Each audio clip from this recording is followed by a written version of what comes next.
Welcome to the Tipping Point Show. I am Jimmy Evans, and today we have a great program for you. I'm joined by a special guest talking about a fascinating subject. Josh Peck works in full-time ministry with Skywatch TV as a documentary filmmaker. He is also the author of numerous best-selling books. Josh is founder of Daily Renegade, where he's hosted a variety of shows and podcasts, and he's been featured on numerous television and radio shows. And today we're going to be talking about a book that Josh wrote with Tom Horn called Abaddon Ascending, and the subtitle here is The Ancient Conspiracy at the Center of CERN's Most Secretive Mission. It says Technology and Bible Prophecy Collide. Josh, thanks for joining me today. Thank you so much for having me. It's a pleasure. Well, this is, and Tom is my dear friend, but you guys did a tremendous amount of research in writing this book, and we appreciate your research very much. Now, we're going to talk, first of all, about just kind of the general science. Now, we're talking about quantum physics, so I don't want the average person out there to go cross-eyed because, I'm not on that level either. Now, we're going somewhere with this because there's a major international project called CERN, and we're going to talk about that later. But we're going to begin by talking about some of the very troubling scientific things that are going on in the world today that the average person really needs to know about. Let me begin by saying, just in the simplest terms, what is quantum physics? Yeah, so physics is really just the study of nature, just the study of God's creation. We would put it like that as Christians. Quantum just means the smallest of the small. So whatever the smallest bits of matter, whatever the smallest particles are, that is what quantum physics studies. So it's just studying the smallest building blocks of God's creation. We as Christians would put it like that. A scientist wouldn't. They would say nature or the universe or something. But in a nutshell, that's what it means. So the field of quantum physics, it for the average person, it makes them feel a little bit uncomfortable. But you kind of feel the opposite about that, don't you? Yeah, it really what it comes from is scientists almost speak in a different language when they talk about quantum physics, and really you find this in all areas of science. Once you kind of get the lingo, though, you can kind of understand better what they're saying, and you realize that the big picture stuff isn't actually that difficult to wrap our heads around. It's just usually not explained very well, and unfortunately, that's a huge problem in the scientific community. There are a few physicists that can explain it better for laymen like you and I, and those actually tend to get more popular. Like Michio Kaku is a good example of that. He has a way of being able to explain really complex things in a way that people can understand. So I try to do that in my books as well. Talk about these, they are mathematically complicated, but the big concepts around much of this stuff, really anybody can understand. And isn't that just like God to create nature that way, to make it where it's beautiful and complex and artistic and creative, but also simple enough where we can at least get our heads around it. Yeah, and one of the things that just bothers me a lot is that there's this concept that there's the Bible and that there's science, and that they're against each other. They're antithetical to one another. And I think people are being beaten down today. An example would be evolution being taught in schools. The educators are saying, well, the Bible, that's a fairy tale, but here, science is an absolute fact, that can prove evolution, which they cannot. And so talk about observation versus interpretation. Right. So yeah, science, it wasn't that long ago that science and religion really were kind of the same thing, because scientists, a few hundred years ago, they kind of viewed it the way that, I think we as Christians should today, just like I described earlier. We're studying God's creation. And if you approach science that way, understanding that this is God's creation and you're looking at it for, appreciation and stuff like that, it kind of takes out some of that natural pride and hubris that we see in science today. And that's because they've removed God from science, and right. They're just trying to look at the universe as if it either always was here or it created itself somehow, and they don't really have any good answers for that. But you're right, they'll say stuff like that, but then they'll talk against the Bible quite a bit. So the difference between observation and interpretation, I think, clears all this up, because science and the Bible actually do go hand in hand, which we should expect. Science is just studying God's creation. God also wrote the Bible, and inspired through his people. So when an observation is made, let's take science. When an observation is made, everybody in the room that's observing that's seeing that, should be able to objectively agree of what's happening. But what does it mean? That's where scientists kind of go all over the place, and some stay middle of the road, some go way off into left field. We even see this with just Christians in the Bible. We can all agree that a Bible verse exists, like John 1:1. We can all agree that exists. But what does that mean? Now, there's a whole bunch of debate about that, and really any Bible verse is like that. So that's the difference between observation, which is just agreeing what the objective reality is, and then interpretation. So the observations, the objective reality of the Bible, the objective truth that it teaches, and the objective observations of science really do go hand in hand. What disagrees are the interpretations. So, for example, there was a physicist that I was watching one of his lectures, and it was actually a debate. He was debating a Christian. And this physicist said, well, we know that there can't be an afterlife because there's no quantum field to take the information anywhere. Now, that is like the most ridiculous thing, and frankly, not a very smart thing for a physicist to say, because an afterlife those kinds of comments are very intimidating. To the average Christian. It sits them down, and it's just kind of like, well, I'm going to keep my mouth shut because this guy's a scientist here, but go ahead. Yeah, and they'll talk as if it's a proven thing. But what the physicist doesn't realize is if there's an afterlife, that's something outside of physical reality. Quantum fields are just what reality is made of. That's all it describes. Just what physical reality, the world, the three-dimensional world we live in.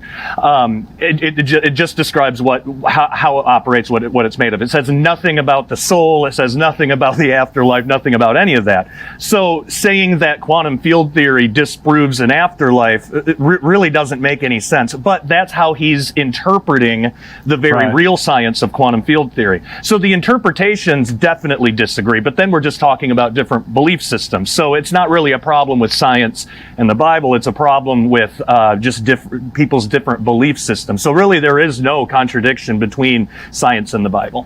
Well, another example of that is I saw, a lot of the anthropology, the paleontology and things that is done, they go out and they find a fossil, and I noticed they found a tooth, a single tooth, and from that tooth, an artist rendered what that tooth came from. Not a skeleton, a tooth. And so that was the interpretation. Everybody saw the tooth. We all agree that's a tooth. But they then interpreted it according to their biases. That's what happens. And we have to understand, and that's where I appreciate you being on the show. We have to understand, not everyone in the scientific community is an atheist or an agnostic or an unbeliever, but most of them are. And so secularists control most of the sciences, and they interpret it as such. Now, talk about the slit experiment and how that's a good example of observation versus interpretation. Yeah, this is a great example. So the double slit experiment is a very real experiment. You can even do a small version of this at home with just some tinfoil and a laser pointer and a couple other things. There's instructions online. It's a really simple experiment, but it is strange because science right now there's no consensus on exactly what this means or why this is happening. But the basic rundown of it is when they shoot electrons through, that's called the double slit experiment. So they shoot electrons through these two slits. When there's a detector to detect the particle, the pattern that comes out on the other end of the two slits looks a certain way. But when there's no observer, when there's no detector, it looks different. So the kind of interpretation, the general interpretation is that somehow observing the particle changes the way that it behaves. Now, this can get all into sort of really wacky New Age stuff. I mean, New Age steals from quantum physics all the time, and this is a big one. This has spawned things like, you can create the reality around you, just picture it in your mind and it'll come into your, the name it and claim it kind of stuff too, and a lot of that. But even if even if just the fact that it's being observed somehow changes it. These are electrons. This is on a microscopic, subatomic really level. It would be such a small change you wouldn't be able to do anything with that in the real world.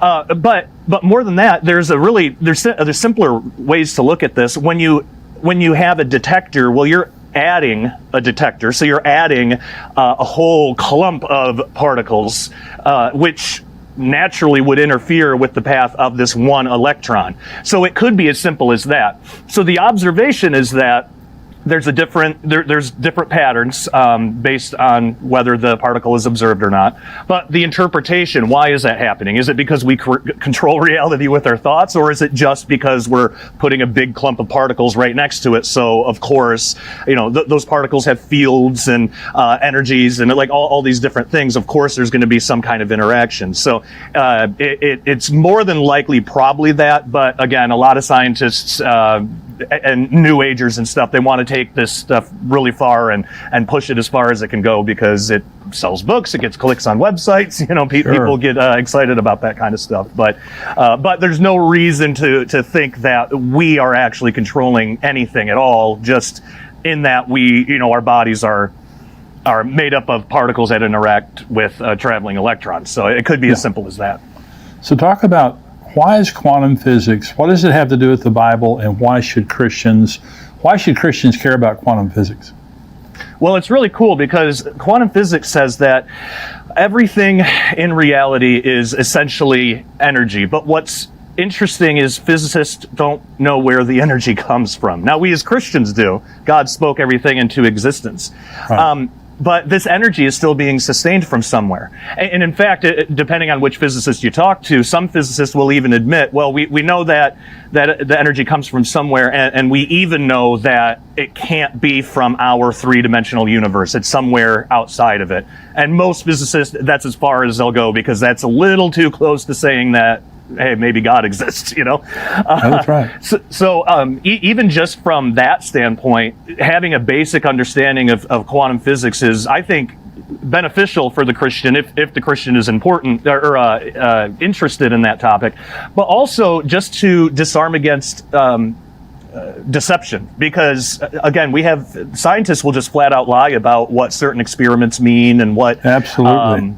Yeah, and so we as Christians, like in that debate I brought up earlier, there would be a lot of Christians that would hear something like that, and it sounds scientific. The quantum field theory says that there can't be an afterlife because there's no quantum field to take the information anywhere. And by the way, quantum fields don't take information anywhere anyway. That's not exactly. I don't know what that physicist was talking about, but when a Christian hears something like that, it can sound kind of convincing, and it's like, well, now I guess I have my faith. I got to throw out all of science now. Well, not necessarily. Throw out some of the interpretations that disagree with the Bible, but you can keep the science. Quantum field theory it's a real thing. It's how the LHC at CERN actually works. But so having just a basic understanding of some of this stuff can help us disarm against all the deception that's out there in the scientific community. We're going somewhere. For all of you who are watching, we're going somewhere with this conversation, and we're starting at the beginning by talking about this because we're going to talk about CERN. And this CERN is a huge project that is going on right now. I believe it's over in Europe, and it's affecting all of the world. It has incredible spiritual implications, prophetic implications, and Josh is going to be explaining that to us. And so we're just kind of taking one step at a time. Dr. Hugh Ross, Josh, who is an astrophysicist, he's someone that kind of writes in language that I understand. And he received Christ by reading the Bible. And he started reading all of the holy books around the world of the major religions. And he said scientifically they're all just a bunch of rubbish. First of all, there wasn't anything specifically said that could be proven scientifically. He said then he got to the Bible. And when he started reading the Bible, first of all, there are 12 creation accounts in Genesis 1. And so in other words, Moses, who was not a scientist, Hugh Ross said they're all in the exact order they have to be in. And if they were in any different order, it would disprove the Bible in the first chapter. And the chances of Moses getting those right by accident are 1 in 49 million. And wow. So he starts in Genesis 1 and reads the creation account, And he said, as I read through the Bible, I realized this is a scientifically accurate book that makes very specific claims about its scientific accuracy. Job said, and the Psalm says, God stretched out the universe. How did they know that the universe was expanding? All those kinds of statements like that. And so for believers, the reason that we're doing this program is to help you to understand, do not be intimidated by all the scientific talk of the people out there. And people are saying that the Bible is just an unscientific book. There's no science behind it. In fact, many people say science disproves the Bible. What do you say about that, Josh? Yeah, that's one of their interpretations. They say that there's physicists out there that are really, really like militantly almost against the Bible. Like Lawrence Krauss is one of them. He'll even go on podcasts and say that religion offers nobody anything, that the Bible was just written by goat herders, which isn't that kind of insulting? I mean, have you tried herding goats? I don't know how to do it. Why would that? Yeah, exactly. Why would that mean that somebody's stupid? Like, but no. When you read it, I mean, there's actual quantum physics in there. I mean, in the first chapter of Ezekiel, when it talks about these amazing heavenly beings like descending out of this whirlwind. Well, the way that they're described, it's almost like these four beings are kind of fused together in really weird, odd ways. What that actually is, there's a scientific principle there called extra-dimensional unfolding. And I know that sounds like a big word, and scientists do this all the time. I think part of it is hubris. They name things like this so it sounds more complicated than what it is. Right. All it really is imagine there's like a two-dimensional universe that's just flat on your tabletop. Well, if I put a cube down there, how can I show that cube to the two-dimensional being that doesn't have up or down? You know, If they looked at it, they would just see a square. Well, I could unfold it, and if you unfold a cube, then, you lay it out flat. It actually looks like a cross. But then they can at least have access to all of the information of that cube. They won't be able to put it together in their head what it fully looks like.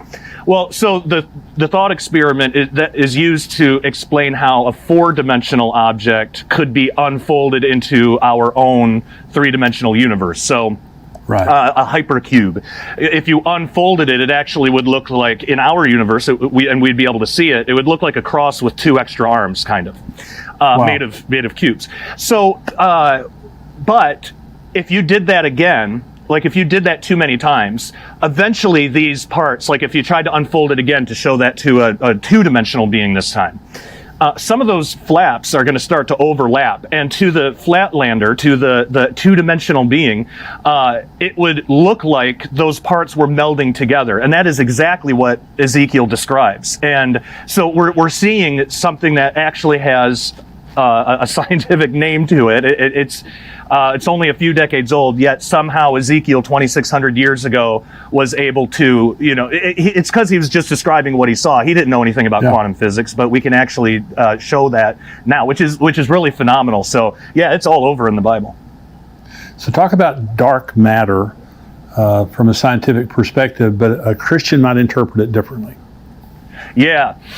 So dark matter, basically, it's a word given to really a mystery. So when scientists look at galaxies, they realize there's not enough matter in the galaxies to create enough gravity to keep galaxies together based on how fast they're spinning. Because when you spin, so just imagine taking a yo-yo and whipping it around. The yo-yo at the end, because the centrifugal force stays in orbit around where you're spinning. The galaxies work the same exact way. But through their measurements, through math and stuff, they're able to show that these galaxies, all of these galaxies, should have already flown apart. They're being held together by something. And it's something that's creating gravity, and it's something that we can't see, we can't detect, we have no idea what it is. There's a couple theories out there. One theory is that they could just be, they call them dark particles basically, but dark matter particles. They're just loose particles. They don't connect together, but they're spread out all over. Collectively, they have enough gravity, but they don't ever bind. They don't interact with ordinary matter. So that it could be something like that. But I think another really interesting possibility is there are theories and even mathematical equations and stuff to show that gravity, well, first, gravity is one of four forces in the universe, and for some reason it's the weakest one, like by far. The other three are pretty equal, but gravity is really weak for some reason compared to the other three. You could demonstrate this easily on your desk. You just take a paper clip, put it on your desk, and gravity's holding that down. Now get the weakest kitchen magnet that you have and put it on the paper clip, and it's going to overcome the force of gravity there.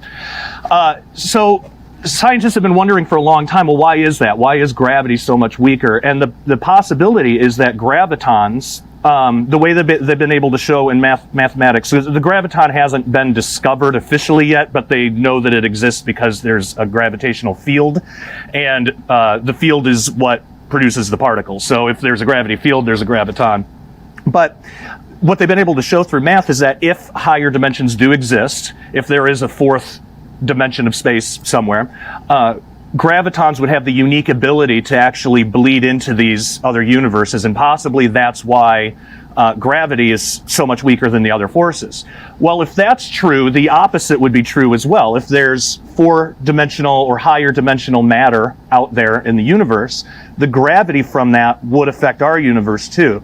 So I write about the in Abaddon Ascending, I write about the possibility, what if what's holding these galaxies together, what's holding the universe together, is just the surrounding spiritual creation that God put in place. And maybe that's what scientists are calling extra dimensions, when really they're talking about heaven, or, the spiritual reality that God created. So it could be that those very real constructs, those heavenly constructs, could be affecting gravity all throughout the universe, and maybe that's what's actually holding galaxies together. So no way to prove it, but it's a really interesting thing to think about.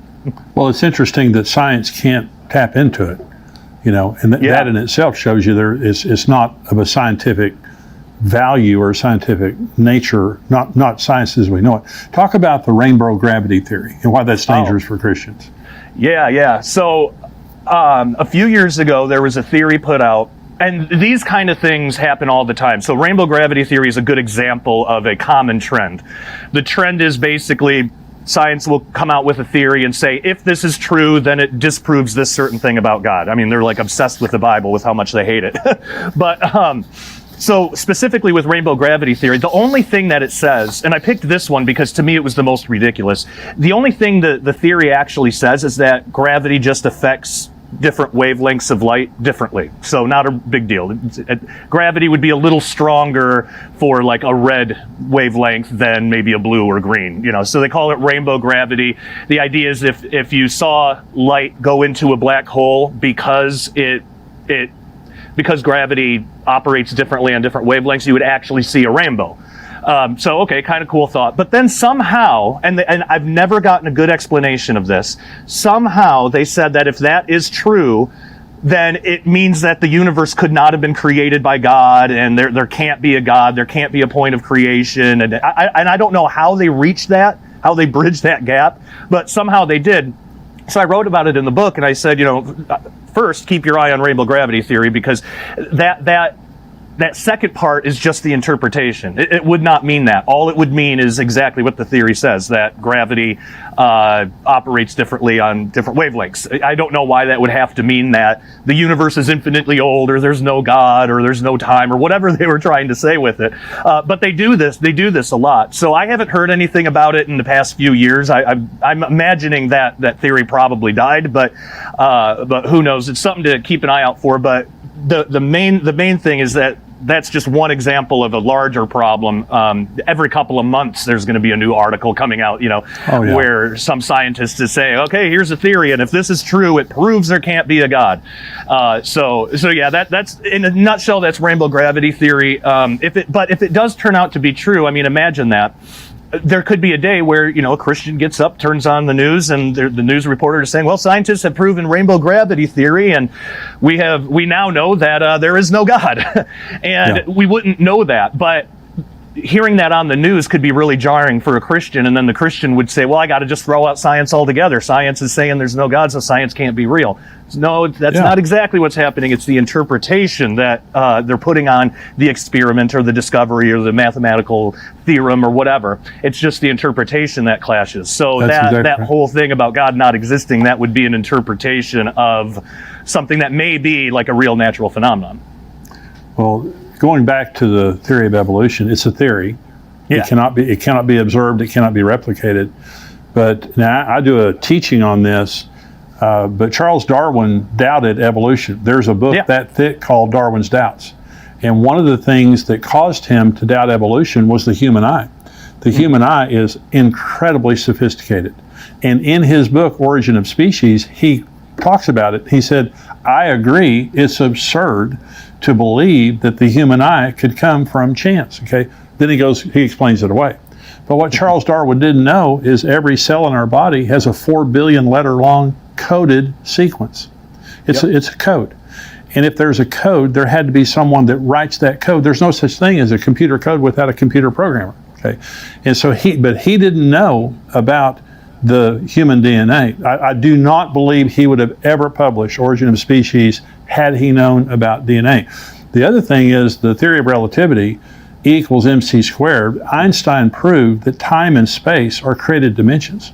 Okay. Yeah. In other words, there has to be a creator. Yep. And so all of this nonsense, you've done such a great job of explaining all these things. And what we want to do, then, this is the prep for the next show that's going to be a barn burner. We're talking about CERN. But what we're trying to do to Christians out there is stop believing lies from the scientific community when they're trying to disprove the Bible, and have confidence in your God and in your Bible that they're true. They cannot be disproven, and the nature itself proves. So anything else you want to say, Josh, before we close this program? There are some really good scientists out there who are Christians. I can suggest Dr. Stephen Meyer is excellent. He's really great. Michael Strauss is really good too. He actually works at CERN. He's a Christian. I actually just had him over not that long ago to interview him for a film that we just put out called Ragnarok. So there are like good scientific sources out there where you can actually learn quite a bit, and they put it in ways that you can understand. So there's a lot of good out there in the scientific community. We just need to know where to look. Great. So what is your website where people can go to find out more about you? Sure. If they want to get the book, skywatchtvstore.com is the best place to go, and then my personal website is dailyrenegade.com, and we'd love to have you all over there. Great. Well, you need to look Josh up and his website there, Abaddon Ascending. Now, on the next show, Josh is going to join me. Now, we're talking about CERN. You've got to hear this stuff. It's absolutely mind-boggling.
What is happening there. Josh, thank you for joining me. I'll see you again on the next show.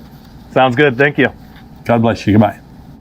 If you're watching us now on YouTube, I want you to become a subscriber. We have endtimes.com, and we have a whole podcast that's going to follow. The rest of the podcast is going to follow this interview.